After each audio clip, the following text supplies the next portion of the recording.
in the late 1930s, the Japanese Army Air Force's main long-range reconnaissance aircraft was the Ki-15, a large single-engine, three-seat monoplane in service since 1937, which the Navy flew as the C-5IM.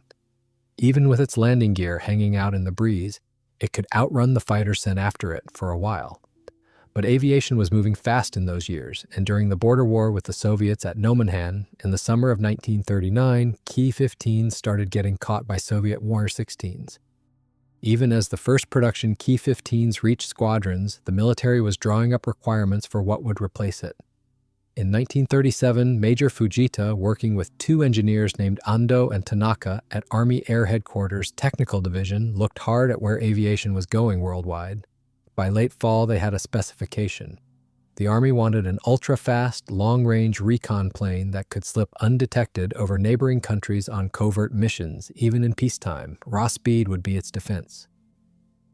It called for a cruising speed of 260 miles an hour held for 6 straight hours between 13,000 and 20,000 feet, and a top speed of 375. Incredible numbers for the time. That would make the new recon plane 50 to 55 miles an hour faster than the newest fighters flying anywhere, Britain's Hurricane, America's P-36 Hawk. The only way to get there was a twin-engine monoplane with fully retractable gear. 3 air-cooled radials were on the table.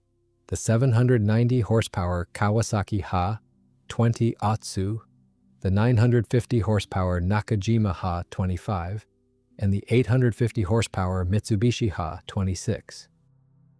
At those speeds, the designers figured it didn't need much defensive armament, since a recon aircraft's job was to outpace fighters, not get drawn into dogfights. They settled on a single 7.7mm Type 89 machine gun in the rear cockpit with 216 rounds. Nobody seems to know why they landed on that number. Mitsubishi Heavy Industries got the job on December 12, 1937. Chief designer Tomio Kubo led development alongside veteran engineers Hiroshi Kato, Masao Mitsuno, and Shoji Sugiyama. The team drew heavily on the Ki-39 twin-engine heavy fighter, which never got past the technical proposal stage, and on a long-range variant of it, the Ki-40, whose layout carried straight over to the new aircraft, designated the Ki-46. Kubo wanted liquid-cooled engines, better for the aerodynamics, but Japan didn't have a powerful one, so he took the Ha-26 Type 99, whose 2-row radial layout gave it the smallest diameter of any option. To meet the speed requirement, the team went to extraordinary lengths on aerodynamics, with help from the University of Tokyo's Aeronautical Research Institute, which wind tunnel tested scale models and components. The results pushed them toward a much thinner airfoil and toward shrinking the frontal area of the fuselage and cowlings as far as they could. Slimming the cowlings cut drag and gave the crew a clear view to the sides. What emerged was a sleek, lightweight, all-metal monoplane with a thin, tapered wing and a smooth oval fuselage, flush riveted throughout, and even the elevators and rudder were metal-skinned at a time when nearly everyone else was still using fabric. In the nose sat a compartment for the main aerial camera, which could be swapped for an auxiliary fuel tank. It carried 2 men, the pilot up by the wing's leading edge, the radio operator and gunner back near the trailing edge, each under his own canopy, with the main fuel tank between them and 2 more in the wings. The rear gun retracted completely inside the fuselage when stowed, preserving the clean lines, and the operator also worked the secondary camera. Power came from 2 14-cylinder Ha-26 radials, 875 horsepower apiece. It carried no bomb racks. It was never meant to be a light bomber. Mitsubishi finished the first prototype at its plant in Gifu near Nagoya in late November 1939, and flew it that same month at Kagamigahara Airfield with Major Fujita, the same officer who wrote the requirement 2 years earlier, at the controls. Handling was excellent, but top speed peaked at 335 miles an hour at 13,000 feet, about 40 miles an hour short of the specification. Even so, it was faster than any Japanese fighter flying. The Army's brand new Ki-43 was about 35 miles an hour slower, and even the Navy's A6M2, the Zero, was a few miles an hour slower. That was enough for the Army to adopt it as the Type 100 Command Reconnaissance Aircraft Model 1. That Type 100 comes from the Japanese imperial calendar, year 2600, which is 1940 to the rest of us. Paperwork used the short designation Ki-46-1. The Allies, once they met it, called it Dinah. Mitsubishi still hadn't hit the number that mattered. By 1940, the British Spitfire Mark IIA was more than 30 miles an hour faster, and the whole idea of outrunning trouble was already looking shaky. They put the Ki-46-1 into production at Gifu anyway, as a deliberate stopgap. The factory could learn how to build something this complicated while aircrew and mechanics got used to it. In practice, it was a pre-production run of only 34 aircraft, some sources say 33, built very slowly. The designers had prioritized raw performance over ease of manufacture, which made the Ki-46 a nightmare to build in quantity. Only a handful reached frontline units. Most went to the flight school at Shimoshizu for all-weather testing, with long-distance sorties down to Formosa, Taiwan today, to measure fuel consumption in grueling heat and humidity. Pilots liked the Ki-46 but complained of sluggish aileron and rudder response that badly hurt maneuverability. Ground crews complained too. In the hunt for a slim airframe, the engineers had packed everything in so tightly that routine maintenance was miserable. The Formosa flights also turned up vapor lock in the fuel system. The surest way to more speed was a more powerful engine that worked well at altitude, and Mitsubishi's engine division had one, the Ha-102, or Type 1 based on the Ha-26. Its two-stage, two-speed supercharger delivered 950 horsepower at 19,000 feet, with takeoff power of 1,050, soon raised to 1,080. Because the diameter and the mounting points were nearly identical, it dropped straight in with no major airframe changes. In March 1941, Mitsubishi hung two prototype Ha-102s on an airframe and started testing.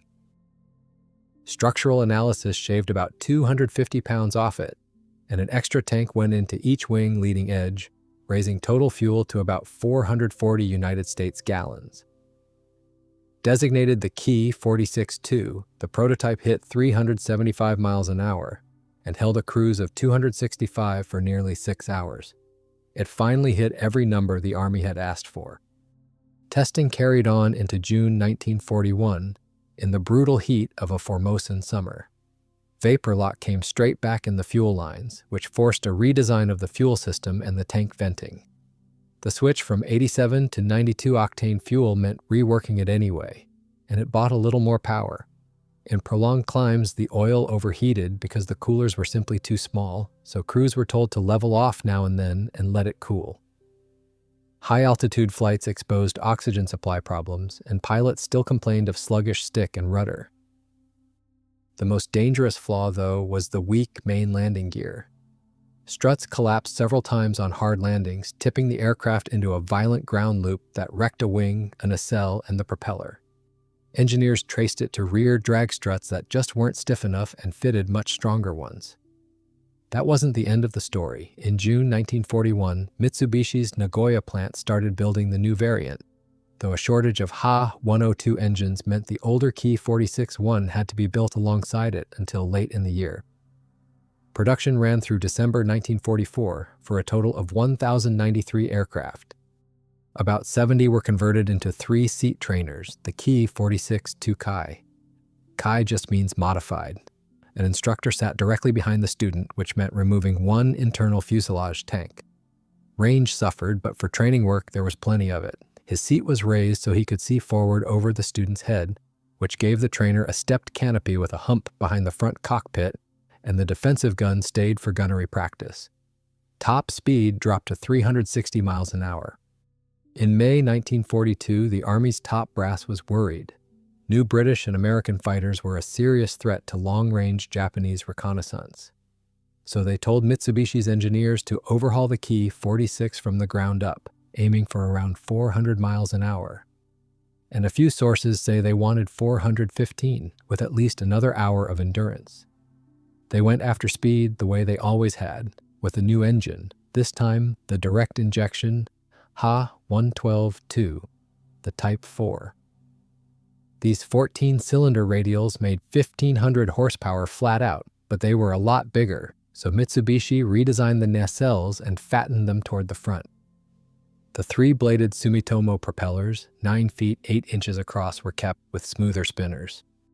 That 1,500 horsepower was only there in emergency boost during combat. To keep the engines from cooking under extreme loads, they added water methanol injection. Each nacelle carried its own unprotected tank, about 18 gallons, and an engine-driven pump sprayed the mix onto the supercharger impellers. Without injection, output was capped at 1,300 horsepower. The fuel itself was cooled too by circular honeycomb coolers built into the inboard wing leading edges. The canopy now ran all the way forward into the nose, blending into the fuselage so cleanly that from the side the Dinah looked like one continuous curve. Framing was cut back for visibility. The panel behind the windshield used to hinge out sideways. Now a glazed section slid back and slightly up on rails. The aerodynamic gain was real, but the pilot paid for it. The steeply raked, curved glass distorted everything he looked at, and it sat a long way from his eyes. Flying in rain or fog was miserable. The bigger engines burned far more fuel, which put the range requirement at risk. The forward fuselage tank, previously fitted only when a camera was left out, became a permanent horseshoe-shaped tank wrapped around the nose, and the wings now held 10 tanks in all, including one buried in each leading edge. With the nose tank and the main tank between the pilot and radio operator, that made 12. Capacity rose from about 440 gallons to right around 500, and a cigar-shaped drop tank of another 120 could hang under the fuselage. Not one of those tanks was self-sealing, bare metal, all of them. That was the price of the range and the speed. Combat experience finally got the designers to do something about protecting the crew in exactly one place. A 13mm steel plate behind the pilot's seat, shielding his head and shoulders. That plate was the only armor on the airplane. All this pushed empty weight up by over 1,100 pounds, forcing yet another beef up of the landing gear, and even with stronger rear struts, the main legs still broke. The real problem was the wing itself. Thin and built for speed, it cut drag beautifully but produced relatively little lift, and wing loading was exceptionally high for its time, climbing with every upgrade as landing weight grew. Pilots had to come in faster, flaps or no flaps, and the second the throttles came back to idle, it dropped out from under you. Touchdowns came with a high sink rate and almost always a bang. Engineers never solved it. All they could do was keep beefing up the legs and fitting stiffer oleos. For speed, they deleted the rear machine gun outright. Gun, heavy mount, ammunition, all of it. That also let designers simplify the rear canopy into a single rearward sliding section, the entry hatch for a radio operator who no longer had gunner duties. In December 1942, Mitsubishi rolled out the first Ki-46-3 prototype, the second following shortly. The speed was a letdown, 390 miles an hour, well short of what they'd projected. The biggest gains came high up, between 26,000 and 33,000 feet. At a cruise of 255 miles an hour, range was about 2,500 miles. They put it into production anyway, as the Type 100 Command Reconnaissance Aircraft Model 3 Ko. Ko, Otsu, and Hei are the Japanese A, B, and C. The camera setup stayed simple. 2 or 3 vertical cameras. One was a K8, with either a 250 or a 500mm lens, mounted in the nose inside the notch of the horseshoe tank, shooting straight down through a glazed hatch. 1 or 2 more sat over another glazed belly window in the radio operator's compartment, with focal lengths from 240 up to 1,000 millimeters, and he also worked a handheld camera for obliques. Nagoya built the new variant alongside the Ki-46-2, again because of an engine shortage, this time of the Ha-112-2, which was also hard to service in the field.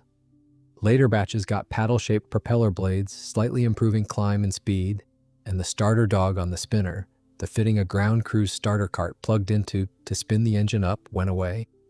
On the Ki-46-3 Otsu, the Type 100 Model 3 Otsu, individual ejector exhaust stacks grouped along the nacelle sides replaced the old manifolds and their 2 outlets under the nacelle, and the thrust was worth about 7 miles an hour plus a slight gain in range. In late 1944, B-29s worked over Mitsubishi's Nagoya plant again and again, and in December a powerful earthquake brought work to a standstill. In early 1945, production moved to a smaller, less well-equipped Mitsubishi facility at Toyama, which still turned out about 100 aircraft before the surrender, probably from parts evacuated from Nagoya. 609 Ki-46-3 airframes were built in all, several of them later converted into interceptors. But there was one more version, and it was the fastest thing the Dinah ever became. Turbocharging promised a big jump in both speed and ceiling. Work began in 1943, after Tachikawa's new long-range Ki-70 proved a disappointment. Heavy, sluggish on the controls, and it couldn't even match the speed of the aircraft it was supposed to replace. So instead of replacing the Ki-46, they had to squeeze more out of it one more time. The Ki-46-4 was a Ki-46-3 airframe with Mitsubishi Ha-112-2 engines, turbochargers at the rear of the nacelles, giving 1,500 horsepower at sea level and still holding 1,100 at 33,000 feet. Designers skipped intercoolers, managing intake temperature with water methanol injection instead, and they enlarged the forward fuselage tank, bringing total internal capacity to about 520 gallons. The first prototype, converted from an early production Ki-46-3, was completed in December 1943. 3 more followed the next year on later airframes. Flight testing began in February 1944. High-altitude handling improved a lot, but the turbocharged engines turned out to be desperately unreliable, demanding constant maintenance, and the prototype spent far more time grounded than flying. Still, on February 28, 1945, 2 Ki-46-4s flew nonstop from an airfield outside Peking home to Fusa, west of Tokyo, about 1,400 miles in 3 hours and 15 minutes. An average of 435 miles an hour. Katakura and Okada had the third prototype, Suzuki and Kanai the fourth, landing moments apart. Army headquarters planned 2 production versions, a long-range reconnaissance aircraft and a heavy fighter with 2 cannons in the nose. Mechanics eventually stretched the service life of the Ha-112-2 but production never got off the ground. Very few of the engines were built, and all of them went to interceptors. Every Ki-46-4 they built went to the Army Air Force, and all of them saw combat. That heavy fighter proposal points to the other half of the Dinah's career. Historians usually wave the fighter project away in one sentence, a complete failure, but it ran for more than 2 years, and it's worth a closer look. As early as 1942, American bombers were turning out to be brutally hard to knock down, rugged and bristling with guns. By 1943, Koku Hambu, Army Air Headquarters, had a good idea of what the new B-29 could do at altitude and speed, while purpose-built interceptors for both services were still at least a year out. Japan needed a quick fix built on aircraft already in hand. The Army's options were thin. The twin-engine Kawasaki Ki-45 Toryu could carry heavy weapons but lacked high-altitude performance, and was barely faster than its targets. The other candidate was the Ki-46, which in late 1942 and early 1943 was the fastest aircraft in either the Army or the Navy. The temptation was enormous, and Koku Hambu looked at it the way senior officers usually do. How hard could it be to turn a recon plane into a fighter? Bolt on a gun, throw in a gun sight, and you're good to go. Without overthinking it, they built the whole thing around an off-the-shelf 37mm Type 98 tank gun, itself a modified infantry field gun. 3 officers pushed the idea: Lieutenant Colonel Arifumi Kumon on the tactical side, Major Takashi Hatao from the technical department at Air Headquarters, and Major Motohiko Fukuhara from Ordnance. The conversion work went to Tachikawa, where the Army Air Arsenal was already doing the same thing to Ki-45s. The first cannon-armed Ki-46 was finished in January 1943. The trials were called a success, and the Army ordered 16 more, 17 aircraft in all, enough for a Chutai, the Japanese Army's squadron, 12 on strength and 5 spares. On February 1, 1943, the Army loaded the interceptors onto the escort carrier Taiyo and shipped them to Truk Atoll, arriving on the 7th. Through mid-February, the pilots drilled hard, trying to work out tactics that might actually function. Nobody's entirely sure how the Type B-98 was actually mounted. The second-hand accounts we have put it in the nose, with the breech running back under the instrument panel right at the pilot's feet. Reloading it by hand in that cockpit was awful, forcing the pilot to look away and lose focus on flying. Any decent rate of fire was out of the question. Every round went in one at a time while he was trying to hold an intercept. The gun itself was formidable, throwing a shell weighing about 1.5 pounds at roughly 1,900 feet per second, good out to something like 1,500 yards. In theory, one solid hit was enough to bring down a B-17. The challenge was hitting anything on the first shot. Pilots reported that the heavy gun and reinforced nose drastically shifted the center of gravity, leaving the aircraft wildly unstable and genuinely unpleasant to fly. By late February, only 6 of the 17 had reached the 10th Sentai, a Sentai being the Japanese Army equivalent of a group, 3 squadrons. It was a recon unit whose standard Ki-46s ranged from Rabaul in the southeast all the way west to Siam. Those 6 vanished from the official record almost immediately. The 11 left at Truk served briefly as trainers before a massive American raid destroyed them on the ground. The failure didn't kill headquarters' interest in that speed, though. In February 1943, with the air fighting over Rabaul at its worst and Japanese industry unable to replace losses, the 5th Sentai, already flying heavy Ki-45 Taurus, got handed high-speed Ki-46-2 recon aircraft. Expecting it to intercept anything with a single rifle-caliber machine gun in the rear cockpit was almost laughable. Out of sheer desperation, they turned these high-altitude recon planes into improvised air-to-air bombers. 2 hardpoints went onto the wing center section, carrying roughly 40-pound Tadon cluster bombs, each packed with 30 little 10-ounce shaped charge bomblets. These crews had never been taught to dogfight, so they worked out the tactics for air-to-air cluster bombs themselves from scratch. Success over New Guinea was modest, but the few Dinahs of the 5th Sentai were credited with 6 B-24 Liberators and 2 B-25 Mitchells, claims impossible to verify today. The next attempt came in the late fall of 1944, as the home islands began facing relentless B-29 raids. At Chofu, the 17th Dokuritsu Hikochutai, an independent squadron operating on its own rather than inside a Sentai, was flying Ki-46-2s and 3s, and it rushed to convert several of its planes under Lieutenant Kamiyama. In November 1944, 6 Ki-46-2s and 1 Ki-46-3 got upward-firing 37mm cannon short-barreled Ho-203s mounted in the rear cockpit at a 75-degree angle pointing forward and up. On November 24th, these conversions, the Ki-46-2 and Ki-46-3 went up for the first time, led by the squadron commander Major Kitagawa against the first big B-29 raid on Tokyo. Out of an armada of 111 Superfortresses, the Americans lost 2 bombers, one of them to a Dinah flown by First Lieutenant Motokuni Issei. Issei emptied his entire belt of 37mm ammunition to no effect, then rammed. It happened over Hachijo Island, about 180 miles south of Tokyo. His target was a B-29 commanded by First Lieutenant Sam Wagner, already damaged by Ki-44s of the 47th Sentai, and lagging far behind the formation. The impact tore the American bomber apart in midair. None of its crew survived. Issei was killed too. Field modifications elsewhere in the squadron used whatever weapons could be found. Some Ki-46s carried 1 or 2 upward-angled 20mm Ho-5 cannons in the rear cockpit.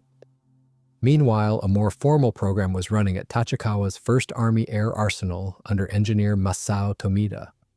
In May 1944, his team was told to build a fighter version of the Ki-46-3, and they wrapped it up in just 3 weeks. They overhauled the front canopy and redesigned the nose around 2 20mm Ho-5 cannons with 200 rounds per gun, spaced so tight that the left cannon had to sit slightly forward of the right. All reconnaissance equipment came out. The individual exhaust stacks gave way to a collector manifold, which drastically cut exhaust flame at night, and an auxiliary fuel pump improved the climb and kept the engines from cutting out on the way up. The designation was Ki-46-3 Kai-Otsu in full, the Type 100 Model 3 Command Reconnaissance Aircraft, modified as an air defense fighter, which tells you everything about how this program came about. Tachikawa converted 55 recon planes, and Mitsubishi built another 20 as interceptors. In July 1944, several finished Ki-46-3 Kai-Otsu got yet another upgrade. In place of one fuselage fuel tank, engineers mounted a new 37mm Ho-204 cannon angled 70 degrees forward and up, and the barrel, better than 6 feet of it, had to stick up through the top of the fuselage, so the antenna mast came off. It was belt-fed, and the ammunition load came down to whatever would fit and whatever the crew wanted. Period documents mention loads of 15, 35, 45, and even 60 rounds. This version, the Ki-46-3 Kai-Otsu-hei, was built in a batch of just 15 aircraft. And here's the strange part. That's the version most books treat as the only Dinah interceptor there ever was. From September 1944, ventral Ta-Dan hardpoints became standard on fighter versions, and they went on to unarmed reconnaissance Dinahs too, thrown into air defense simply because there was nothing else to throw. These interceptors were built to defend the home islands, but the first production examples went into combat somewhere else. With an Allied invasion of the Philippines looming, Japanese commanders shoveled every airplane they could find into the archipelago, never mind what it had been built to do. Units came out of the Kwantung Army up in Manchuria, a long way from the fighting, and out of what was left of the formations shattered in New Guinea, and the cannon-armed Dinahs went in with them. In August 1944 at Kagamigahara Air Base, the Army hastily formed the 106th Sentai with Ki-46 fighters, at first a single Chutai, with 2 more added by autumn. It went to the 100th Air Brigade and picked up its own operational codename, the Sei Attack Unit. Then it staged through Okinawa and Formosa to Nichols Field in the Philippines under its own power. The first 2 Chutai landed on December 8, 1944.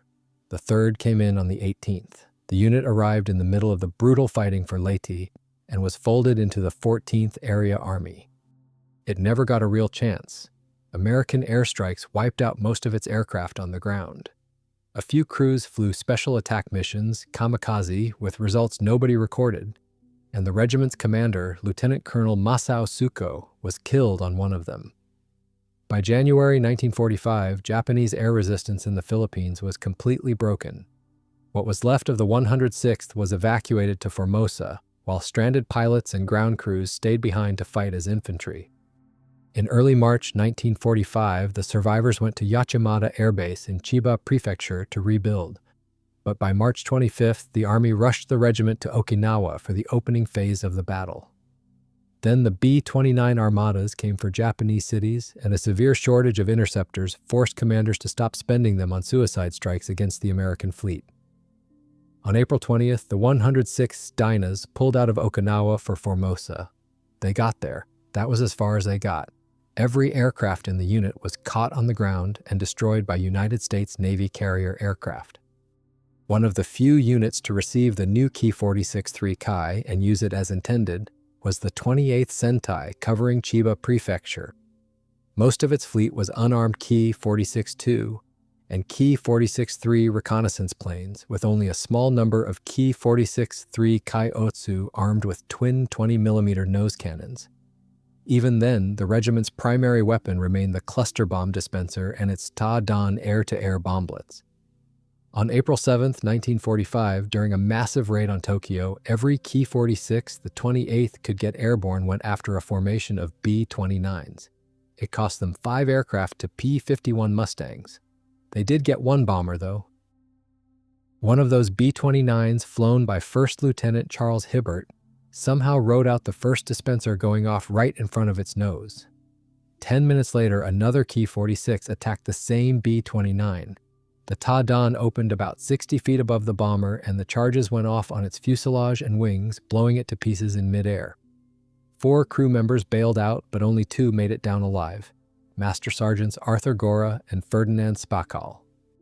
The few Ki-46-3 Kai-Otsu-hei, with their dorsal 37mm cannon, went to the 16th and 17th Independent Chutai, and even there they flew alongside standard recon Dinahs and the lighter Otsu.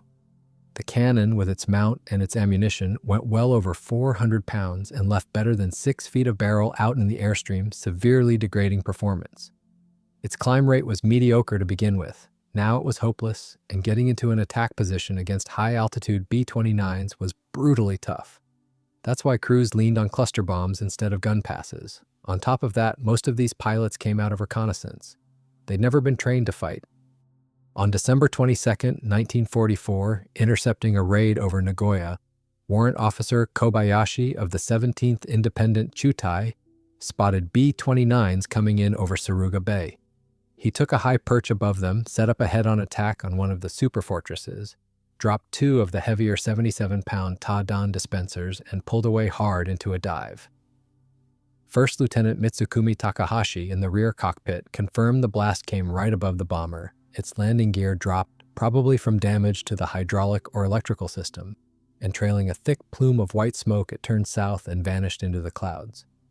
In the end, turning the Dinah into an interceptor was a stopgap and nothing more. Exceptional as a reconnaissance plane, it was a lousy fighter. It wouldn't climb, it couldn't take a hit, and it didn't hit hard enough. The Atsuhei was far too heavy and sluggish, while the more widely built Atsu, with 2 20mm cannons, didn't have the punch to bring down something the size of a B-29. That left air-to-air cluster bombs as practically its only effective weapon against the Superfortresses, even though dropping them didn't need a dedicated interceptor in the first place.